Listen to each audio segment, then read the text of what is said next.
Teacher at Pittsfield High School is one of 5 contenders to be the Agricultural Educator of the Year.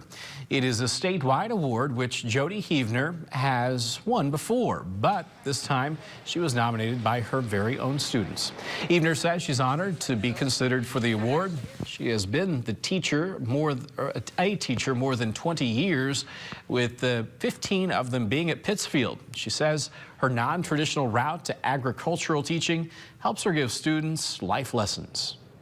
And I believe it's really, really important for us as agricultural educators to create students who become good citizens and who are informed consumers, who know how to look beyond the hype or look beyond the headline to see what's really happening out there, and make good choices for themselves, their families, and their communities as they get older.